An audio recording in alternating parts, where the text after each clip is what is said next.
Tim Goldstein, autistic adult, and your host for Life in a Neurotypical Universe, where we take a look at life from the perspective of an autistic adult.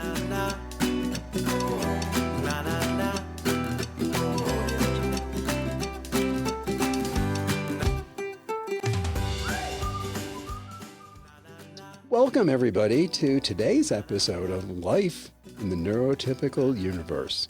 Today, we have John Richmond. John has 3 children, one who is autistic, lives on a farm with his wife and his kids, and he currently is a PhD candidate in business administration. So, John, tell us, other than, obviously you're involved with this because of your child, what is your whole involvement in the autism world?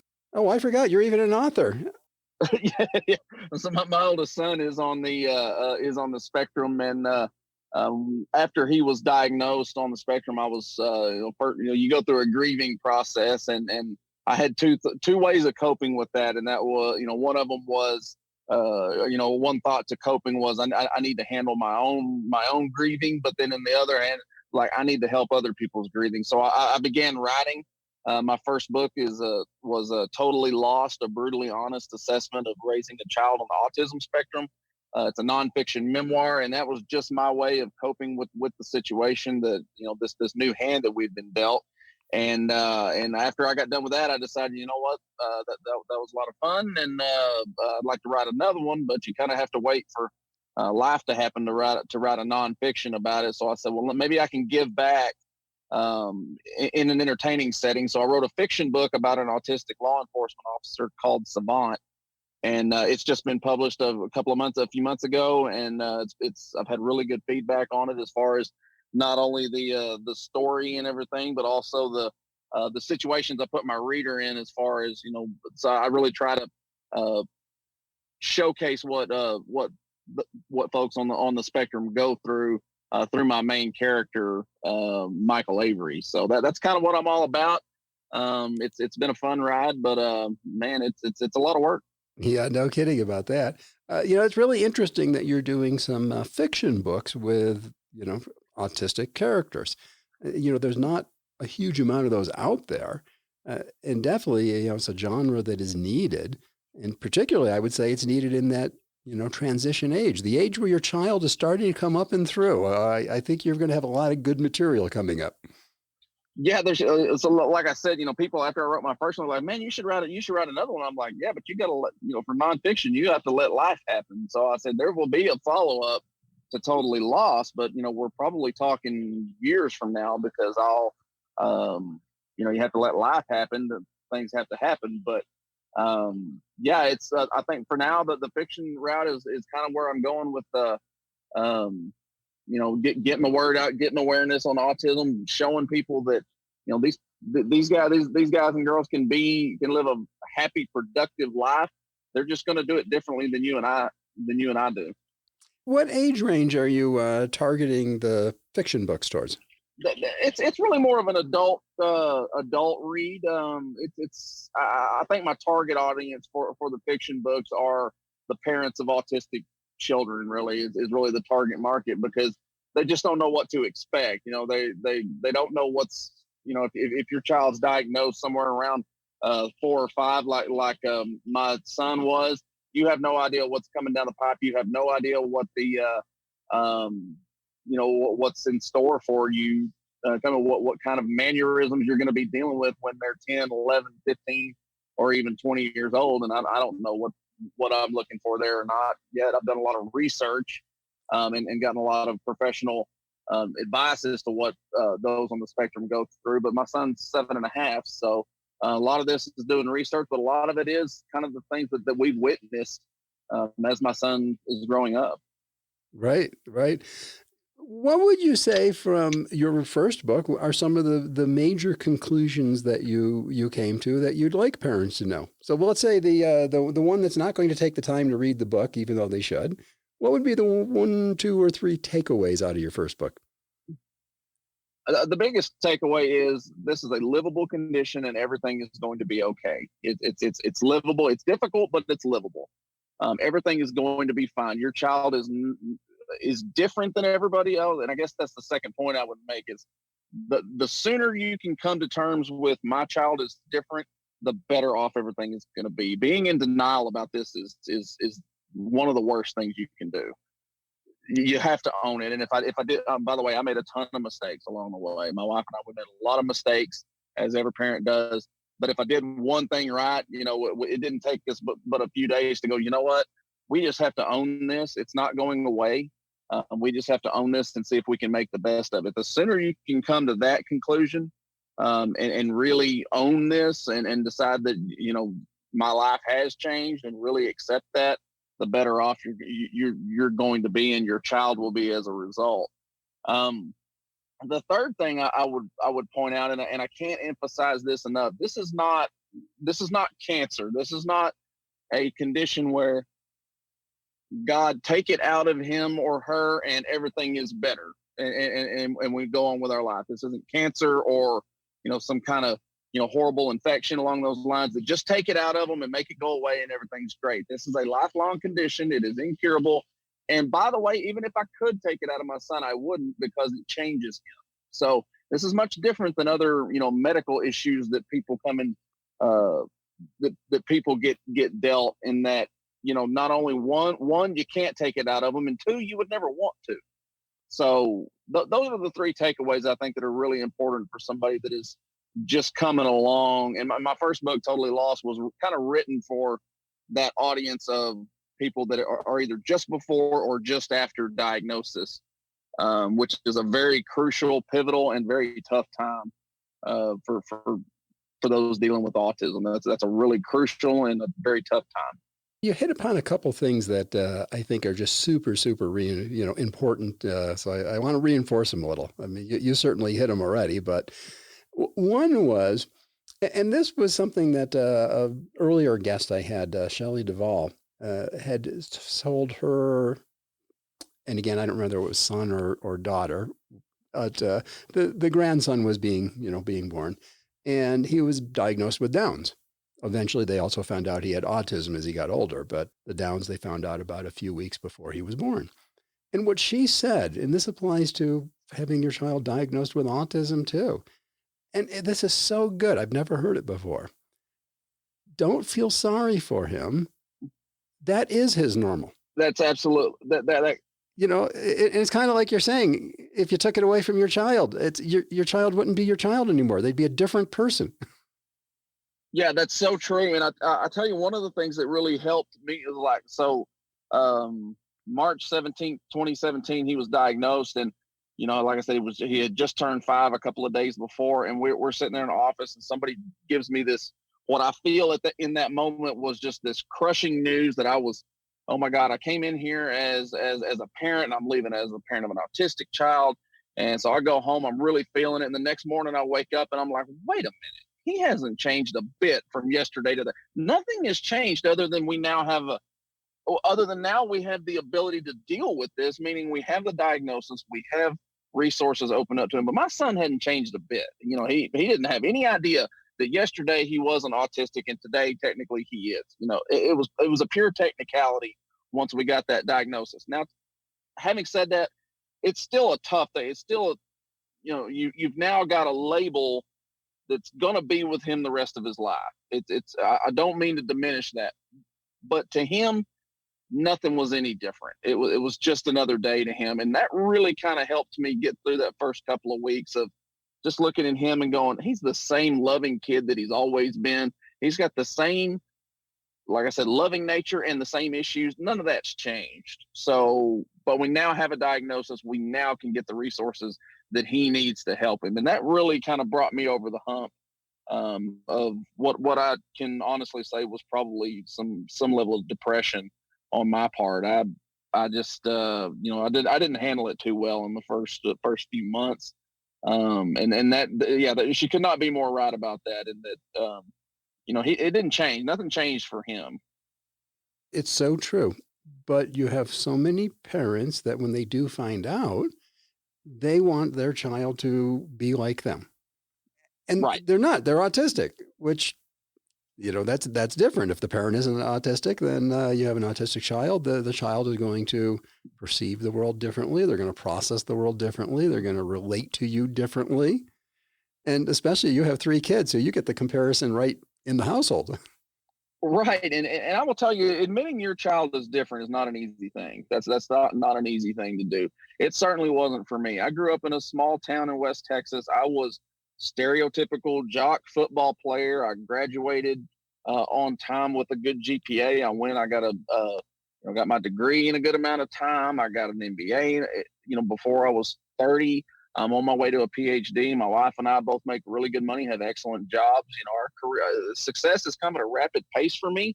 So I was the stereotypical person that I just assumed that my son was going to come along and be the, go to the NFL and solve cold fusion, and perhaps he will. Right. But he's going to do it in a different way now, and so that really kind of hit me in the beginning as somebody that, life has been relatively easy for. Not that I haven't hit a few bumps in the road, but generally if I started down a path, I was able to make it happen and be successful.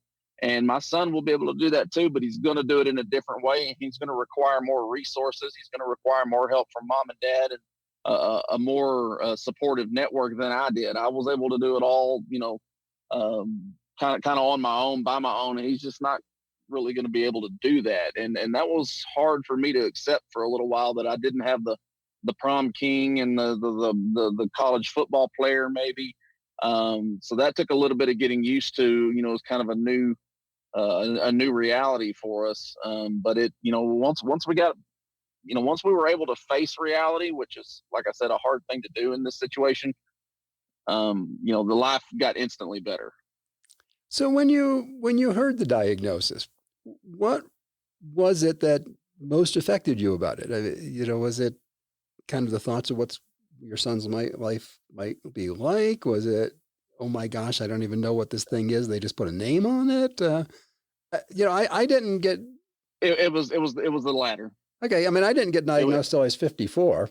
At which point I already knew I was different and weird, so just putting a name on it to me was a big help. But it wasn't like, dad's dead, so he wasn't disappointed by it at all. And, mom did the normal thing of, oh, that's nice. This is how my health is and what drugs I'm taking today. Right.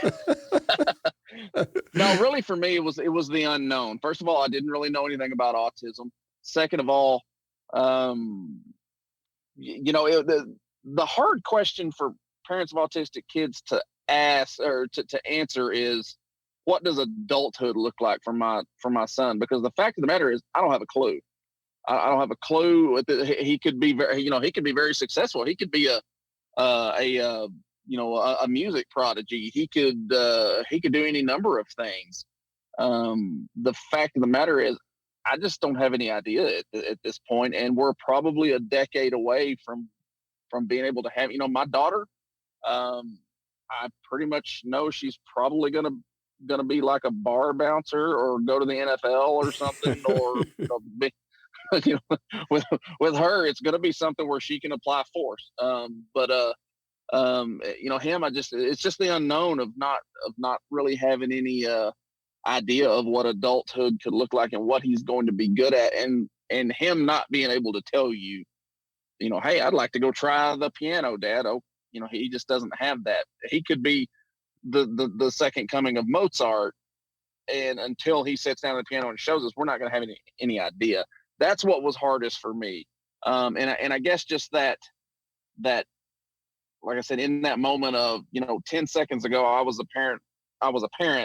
Now I'm a parent of a special needs child.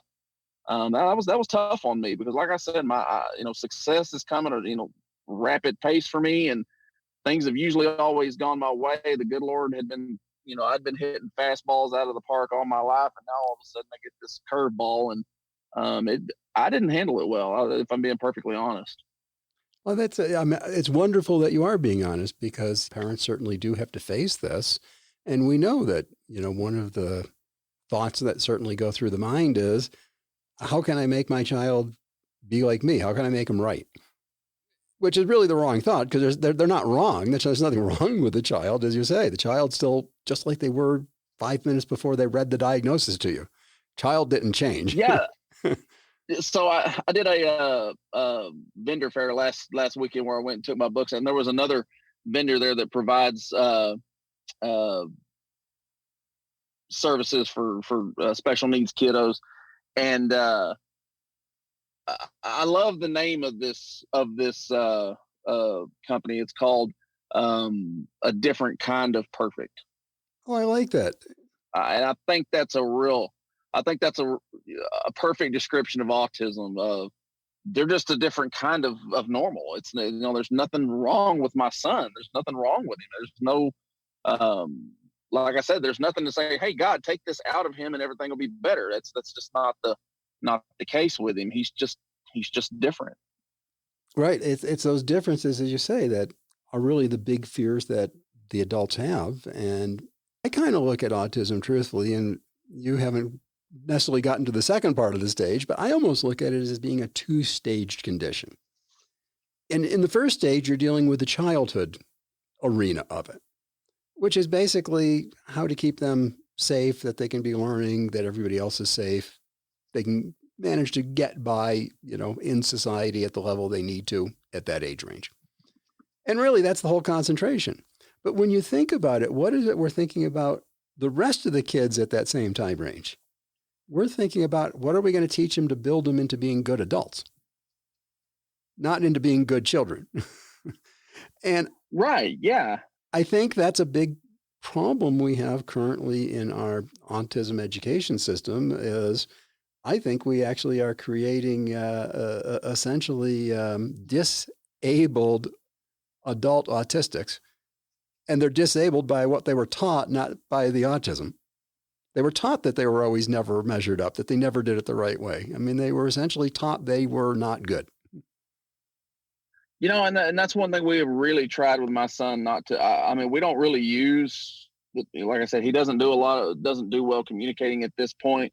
But we really try not to. We are forced every now and then if he does something we try not to use this as a crutch, and that's the last thing we want. It's not, oh, he burned down this building, so he's autistic and he gets away with it. No, that's not what we're talking about. Or I'll give you an example. One day he got in this pattern of where he would, when he wanted to express his emotions, whereas you and I would talk about it, he was finding somebody to go give a good hard shove to. And one day he almost did it to about an 80-year-old man with a walker until I caught him by the collar.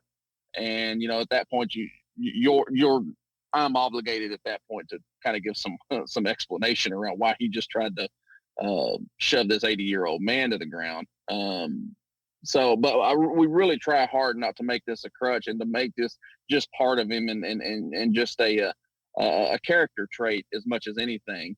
It's not always possible. Sometimes you do have to say, listen, he's different, very sorry. But as a general rule, we really try to just treat him like every other kid as much and as far as we can. When you mentioned character trait, the way I talk about it a lot is we don't have such a thing really as autism traits or ADHD traits or, pick whatever condition you like. To me, what we have are human traits. And we're just falling on different areas of those human traits. Because we can go find somebody that we would consider neurotypical as heck, but they're very highly distractible like somebody with ADHD is. So we just proved it's not an ADHD trait, it's a human trait, and a lot of the same traits in autism. The not necessarily being able to reciprocate in, real-time communication. There's plenty of neurotypicals that just don't do well in real-time conversations, but they're not autistic or anything whatsoever. I think you hit a real key is parents need to look at it as their children just have human traits that they happen to have a concentration of a particular group of traits that are present and prevalent through all humans. And usually you can get most any human to express that trait if you can work with them hard enough and long enough in the right situation. You can put enough stress underneath them to get a meltdown. You can... Oh yeah. There's no doubt about it. I mean, I myself, I suffer very badly from anxiety, which probably didn't help this whole situation. If I'm being, truth be told, it probably didn't help the whole situation. But I have hyper anxiety. And yeah, well, I mean, humans are generally fascinating. I mean, and they fascinate me. Just the human mind is just this is an incredible thing. And whenever my son was diagnosed, I did not go about it. And like I said, I made a lot of mistakes, but I did not go about it as there was something wrong with him. That was not anything that never entered into my mind. I knew that he had areas where he needed some help and some resources. Because like I said, he doesn't, communication's pretty difficult for him. But there was never any thought that, hey, there's something wrong with my son. It was just, he's just different. And that's the best way I can use to describe him. Like with other little kids, he gets around. I'm like, listen, he's different than you. He's different than you, and he takes a little bit of a different way to handle things. So, yeah, no, it's to me, it's just not it's a wonderful condition.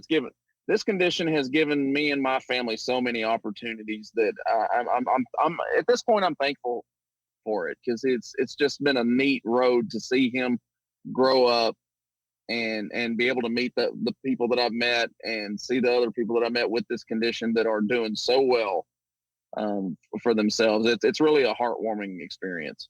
Well, I imagine it also is interesting from the standpoint that you're seeing and dealing with people who have a perception of an entirely different world than you have. Yes, we're looking at the exact same things, but when I look at them, I'm probably looking at different things than you're looking at, because, my mind being autistic, I tend to go towards the functional, the logical, the engineering bend is kind of my thing. You may be looking at it from the architectural of how beautiful and gorgeous and the plants on it.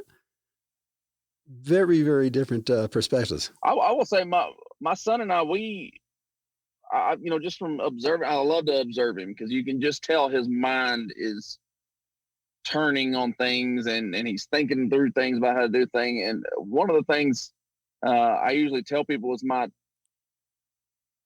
his mind just works more linearly than mine does. I'm kind of even though I work in finance and I got a business background, I really have a strong creative side to me. It's what allows me to be an author.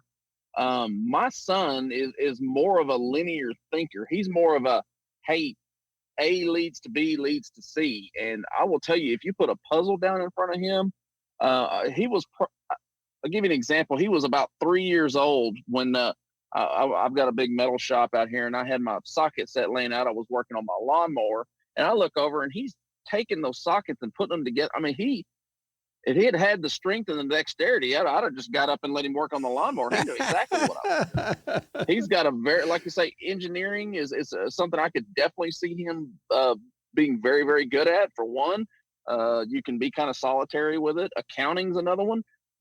He's probably not going to do that well talking with people. So, hey, let's go do some, do people's taxes and things like that, where you don't have to do that quite as much. Engineering is another one. Mechanic work, HVAC work, things like that, where he can be somewhat solitary, work on his own. But he's got things that he can put his hands on. I think he's going to be very hands-on. I don't think we're looking at him as an academic, like his dad, as much. He's going to be more of the mechanical type. And it's really fascinating to watch. My dad, who we think for sure, had Asperger's, and it's always hard to tell, when you're doing it retrospectively, but there's quite a few traits that say yes. And he actually picked as a career being a heavy duty diesel mechanic. So working on the big, road construction kind of equipment. Right. And he specifically picked it because you don't have to work with people. Because he didn't interact and deal real well with lots of people. He had one or two friends throughout his entire life, and that was it. And as a diesel mechanic, basically the thing breaks down. They want it running in the morning. They leave you alone. Just get this damn thing fixed and we'll be back. He got to work by himself, just like you're saying. Yeah. My son's exactly the same way. Like I said, you put a puzzle down in front of him, and it's the most fascinating thing to watch him put a puzzle together, because the first thing he does, he he's looking for the corner pieces because he knows those are the only pieces in here that are going to have two flat sides. Mm-hmm.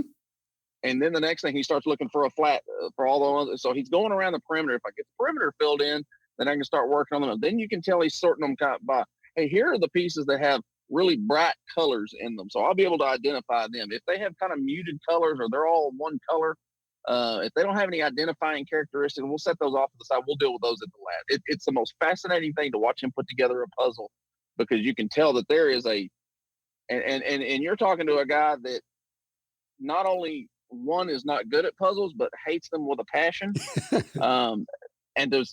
And my son is just, he's magnificent at them. There is a process he goes through, and I don't even know if he realizes he's doing this process, but you can sit there and watch him. He'll go for those corner pieces. He's going to get the outside filled in, and then the middle pieces, and he can throw together. And this is, he's 7. And he's been able to do a 75, 100 piece puzzle in minutes. I mean, wow! With this little process he goes through, it's really fascinating to watch.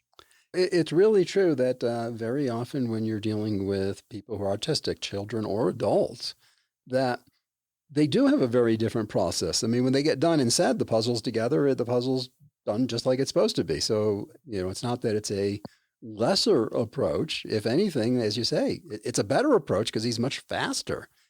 I talk often about, one of the traits, of course, with autism is we tend to get in a rut in what we like to eat.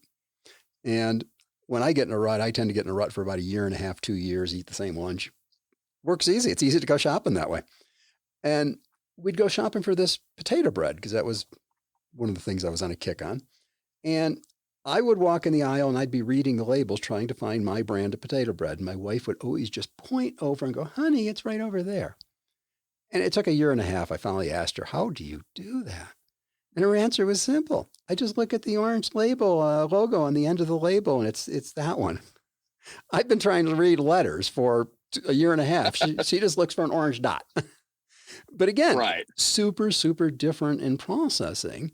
And is her method better than my method? In that case, it was definitely better. But we could certainly come up with circumstances where there wouldn't be that color delineation and the reading would have been a better approach. So I think that's the thing that a lot of people don't take into account is the radically different way that we perceive and process the world tends to allow us to come with radically different solutions to the problems because we see a different problem than you may see. There's a lot of people that, like you say, looking back in retrospect is very difficult to say that this person definitely did it. But a lot of the people that we consider, genius and, Isaac Newton, Albert Einstein, a lot of people in history that they say, they probably were pretty close to being on the spectrum. Einstein did not do well in school. He was socially awkward. He didn't talk, he talked very late. He really, in retrospect, definitely checks a lot of the boxes for being autistic. And he's one of the smartest men to ever walk the planet. So I want to go back to something you said about food. I will tell you, food is, like you say, my son has a very picky, discerning palate, and food is where this condition gets very, very funny. My son, he loves those little muffins that come. I forget who makes them, but they come 4 to a pack. They come individual pack. They have 4 to a pack, and I don't know how Walmart does this, but they always have them right where we have to go, where I have to buy like 40 boxes of the things, and thankfully I like them too, so we end up buying them.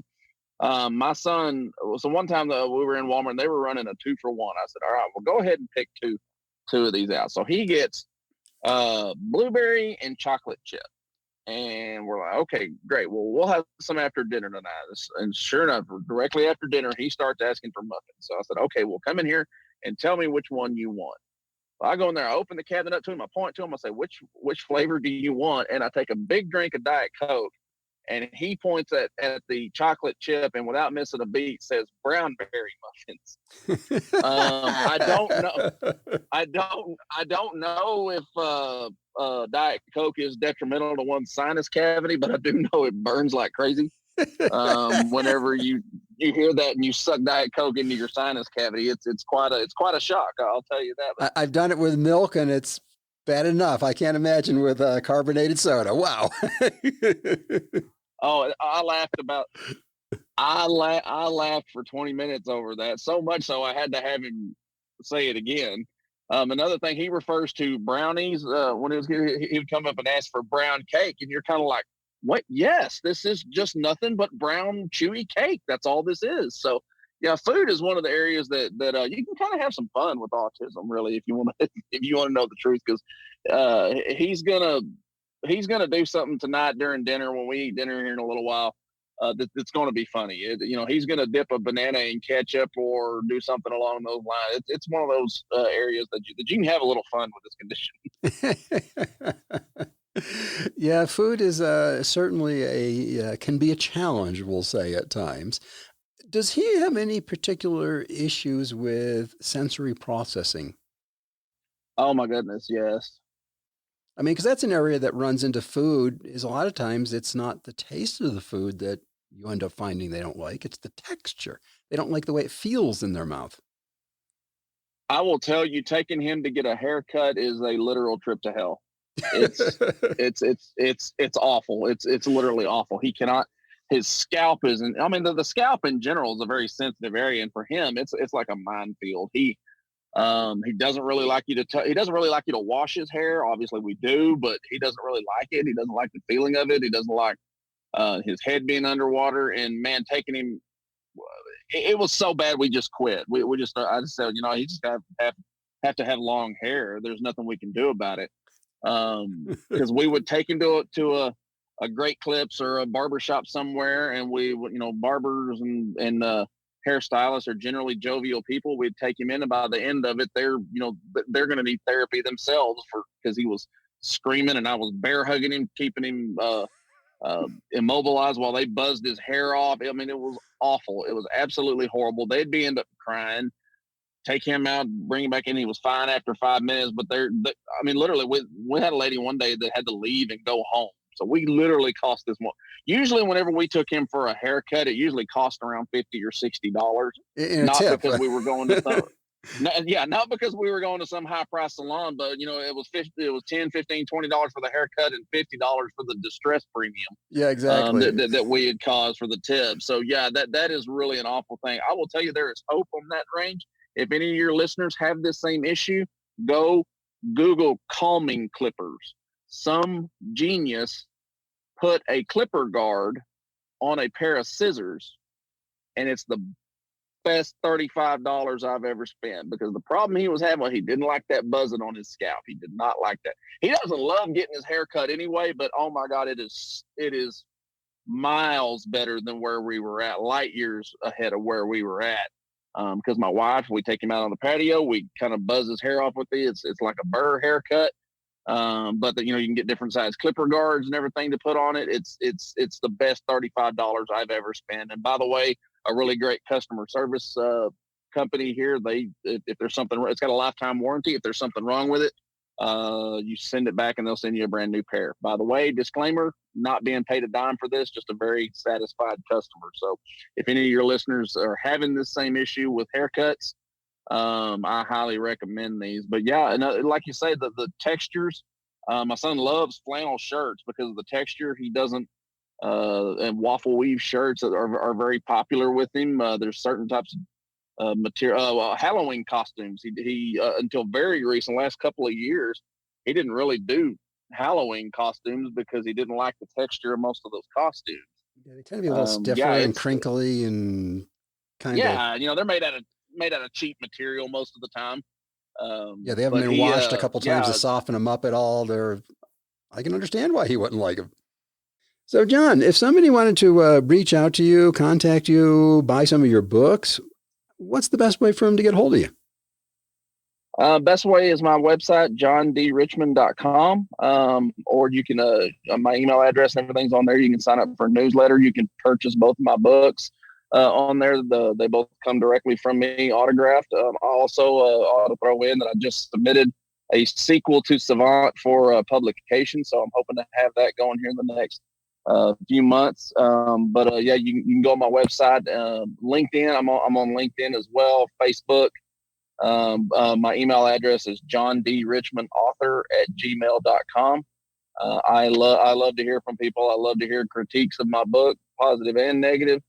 My website is, and there's also a blog on my website. You can kind of keep up and going with me. I wrote one not too long ago about how Halloween is different for kids on the spectrum. There'll be, the holidays are just generally different for kids, and so I recommend going and reading about our experiences about the holidays, because it's a different time for autistic kids as opposed to a neurotypical. Perfect. I'll take in, again, I'll list all those down in the show notes so people don't have to sit here and, I hate when I get to the end of a podcast and I'm trying to get their website and I go backwards and forwards and forwards and backwards about 18 times and get frustrated because I'm trying to drive at the same time. Wonderful. You can also get my books from major retailers, Barnes and Noble and Amazon. Both carry it, and they both carried in the ebook as well. Yeah, but they should go to you and buy it from you. You're the author. They'll get signed versions. At the other place, they just get like off the shelf. Anybody can have it. That is true. I have not yet learned how to do an ebook. I need to figure that out. It's easy. We'll talk about that later. We hope that you've enjoyed another episode of Life in a Neurotypical Universe. Please, if you enjoyed this, share it with your friends. Go take their phone and subscribe them. It will help us all out. If you want to know more about neurodiversity or have any questions for me, you can reach me at my website, timgoldstein.com, where I'll be more than glad to help you as best I can to navigate through the neurotypical universe.